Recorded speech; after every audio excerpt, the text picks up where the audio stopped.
dans le but de renforcer les capacités des femmes au niveau local pour une participation efficace dans le processus de prévention et de gestion des conflits communautaires et sociopolitiques pour une paix durable, la Coalition des femmes tchadiennes médiatrices pour la paix a ouvert le 30 octobre un atelier d'échange avec les organisations féminines de province du Moyen-Chari. Cette assise, qui va durer 2 jours, va permettre à des femmes tchadiennes et africaines de contribuer à la restauration de la cohésion sociale et à l'unité nationale en vue d'un développement harmonieux et durable du Tchad et de l'Afrique. D'ici l'année 2024, une nouvelle raffinerie sera fonctionnelle au Nigeria. C'est ce qu'a fait savoir la compagnie pétrolière nationale de ce pays. Cette raffinerie, située dans le nord du pays, aura une capacité de 110 000 barils par jour.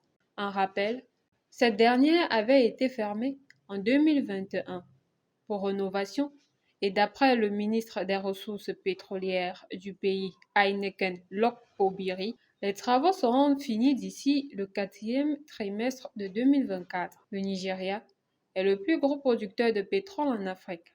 Cette nouvelle raffinerie en cours ne fera qu'augmenter le grade de ce pays dans la barre de classement.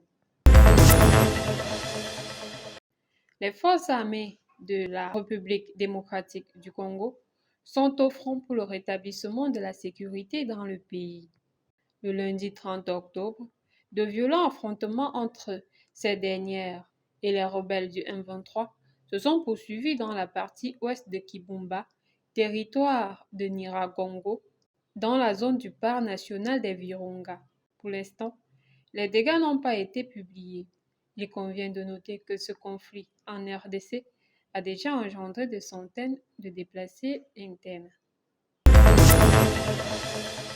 Les empires coloniaux ont causé beaucoup de mal à l'Afrique lors du temps de la colonisation. Dans le but de présenter les excuses pour essayer d'apaiser la douleur causée dans le passé, le roi Charles III et son épouse entameront ce mardi 30 octobre une visite d'État au Kenya. Cette visite de 4 jours, qui intervient avant que le Kenya ne célèbre en décembre les 60 ans de son indépendance, est sa première en tant que roi dans un pays du Commonwealth. En dehors de présenter ses excuses, le couple britannique vient pour renforcer les liens de coopération avec le Kenya. Le conflit israélo-palestinien s'étend tout doucement dans les pays voisins. L'État hébreu ne cesse de multiplier les attaques dans les États frontaliers. Ce dernier a frappé la position militaire syrienne avec des missiles. Les faits se sont produits dans la nuit du 29 au 30 octobre.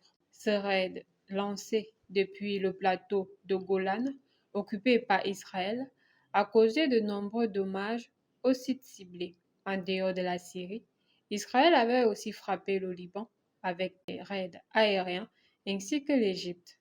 Ces multiples attaques pourraient signaler le fait pour Israël de vouloir un embrasement total du conflit.